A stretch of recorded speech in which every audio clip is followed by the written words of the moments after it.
2. I think we're rolling. Boom. All right. Episode number 6. 6. 6. It's our second one in Black History Month. Big fucking deal. February. It's February 11th. It's about 9 p.m. Eastern Standard Time, in case you wanted to know. Okay. Today, who am I talking about? The theme for this month so far has been like black excellence, right?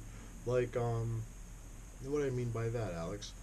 I don't mean like being like a rich rapper or anything. I mean like having like clout, like true like respect. Like how about that? Like a unanimous respect around like the entire community, right?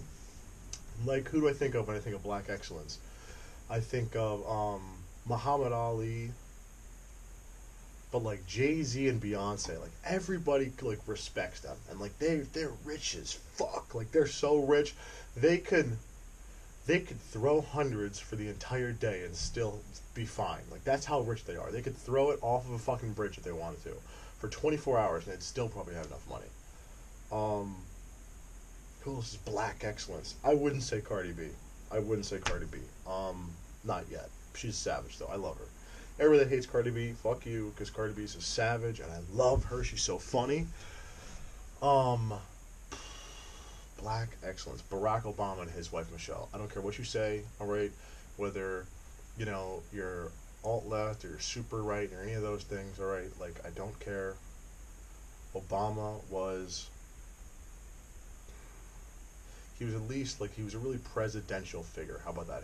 The way he conducted himself and speaking to the public was much better than any other president I've been alive for, which isn't that much. But just understand that like he, speaking wise, was an amazing speaker. All right, not presidential, not what he believed in, blah blah blah blah. But speaking wise, he was amazing, unmatched in my opinion. Probably one of the better speakers for our time. Black excellence. Fucking MJ, dog. MJ. Michael Jordan. Psych. You thought I was going to say Michael Jackson. Him too. But, he fucking flaked out on us like halfway through with the white skin. Yes, I mean us. Michael Jordan's a savage. He's worth like $1 billion. Tiger Woods. I don't care that he's half Asian. Still claim him. Love that guy. Like he's so rich too. Like he's richer. I'm pretty sure he's richer than Jordan. He might not be. I could be wrong. I think I am. But I know that he just plays for fun now. Like he doesn't need the money. Can you understand that he plays like professional golf just for fucking fun? He goes out there and has like fucking drinks and smokes and just does whatever the fuck he wants.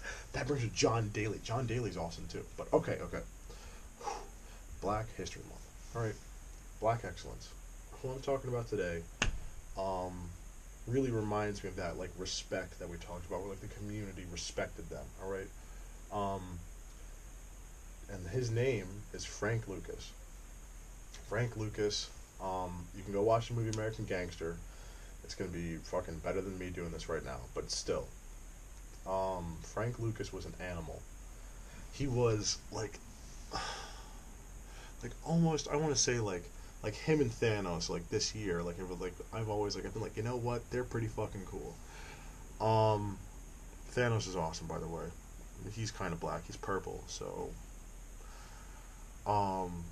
Anyway, so Frank Lucas. Who is he? He was the first, like, black, really big drug kingpin. Like, he was one of the biggest drug kingpins in, like, New York City's time, and, I mean, he wasn't the first black drug kingpin, but he was, probably the most notable.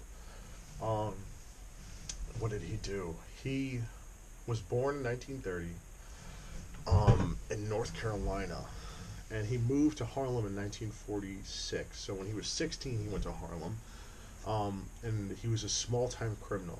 He'd rob bars, he'd rob jewelry stores, rob gas stations, didn't give a shit.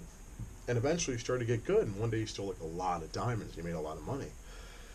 And one of the black drug kingpins, Bumpy Johnson was his name. And Bumpy was obviously a nickname. He saw that Frank Lucas was doing this and was like, you know what, like I want this guy on my team, right? Because this guy's a savage. So Frank Lucas for the next 2 years was like Bumpy Johnson's like bodyguard slash driver, and he hung around and saw everything that Bumpy did, and he learned from him. It wasn't just like a business relationship; it was like a father figure. And he learned a lot from him. And so Bumpy Johnson died in 1968.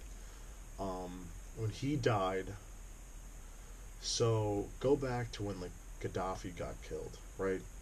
And when he got killed, there was like a huge power vacuum. Like you cut off one head and you make 10 more, because all these guys want to come together, and he wants to be the leader, and he wants to be the leader, and they all have their own ideas and agendas, and that's why it goes into war. So there was literally a war in Harlem, over like the spot. Who's going to be the next guy, like the Don, who's it going to be? Is it going to be him, or is it going to be him? Like, oh, okay, let's find out. So he goes, all right, and he goes, and he's just fucking, he's like, how am I going to, Bumpy Johnson left him $400,000, which back then is a huge amount of money, all right, but not a lot, all right, in the grand scheme. So he's like, okay, what can I do as an investment for this money? He's like, I want to sell drugs. I want to sell heroin. Cocaine wasn't big yet in 1968. In the 70s is when it started to come around. Meth wasn't around. Acid, LSD, all that weed. But he's like, okay, heroin. So how can I move it? How can I move the heroin? Or how am I going to buy it? Because at the time, the Italian mafia, they were selling kilos of heroin for $50,000 a piece. All right, so like that is a huge amount. They just had this like monopoly on everything, right? And they didn't know, there wasn't any other person you could buy from. How about that? So he's like, I'm not going to buy from them. So what he did, what happened in like 1969, people, 1968, 1969, except the Vietnam War. So this is where he was very smart. He reached out to his cousin's husband, Leslie Atkinson. I think he was a colonel or a captain. I could be mistaken. I don't know. But what he did is he basically, Leslie Atkinson took a squad of guys with Frank Lucas, and they went into like the deep Vietnam jungle. For 2 weeks it took them to get there. And where were they going? They were going to a poppy seed farm.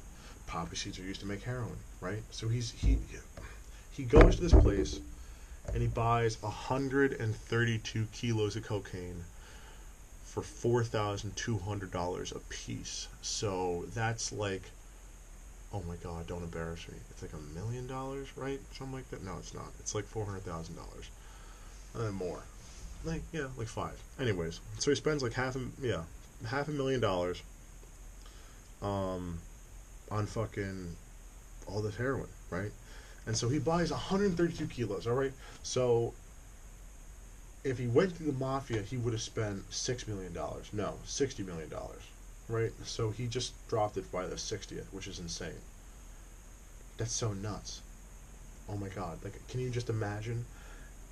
And so he buys pure heroin, right? Like the purest it can be, straight from the fucking plant, and all those fucking Asian slave kids, straight from all them. So he fucking takes it, and he brings it back. How does he bring it back? How do you sneak 132 kilos of fucking heroin across a U.S. border, and not only that, but other borders too? Here's how he did it. He fucking, this is fucked up. Just letting you know, trigger warning. He would stuff the bodies of American servicemen with heroin, to get it back across, and then when they got back, they would cut them open, pull it out, and sew them back up. Okay, that's pretty fucked up. Like, that's one thing where it's like, okay, Frank Lucas, like, you're... Besides, like, this is, like, cool that you're doing that, like, you're getting really rich, that's cool, and you're, like, how respected you were, but, like, let's take a break right now, alright? That's fucked up. Morally, that's fucking horrible to do that. To, disgrace the bodies of servicemen like that, And, like, what does that do to, like, the family? If they found out, I'd stab that fuck. And also, like, one thing, my barber, I had a barber for, like, 13 years. Shout out Jose. He went a little crazy, went down to North Carolina, where he's got, like, his huge, like, bunker set up now. He was Puerto Rican. It was really weird. But, He just took off one day. What was I gonna say? Shit. Oh, when you're a drug dealer, everybody listen. When you're like a drug dealer and you're selling things like, I don't think pot's a drug, so I don't. Pot dealers are just fucking losers, to be honest. But whatever. I think that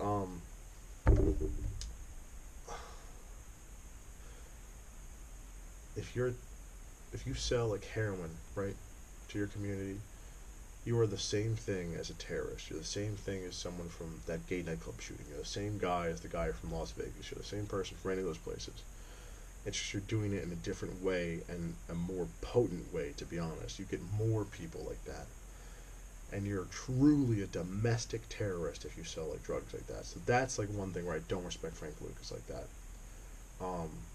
Jose, my barber, went to jail for 10 years or so for selling heroin. And not heroin, I'm sorry, for selling cocaine.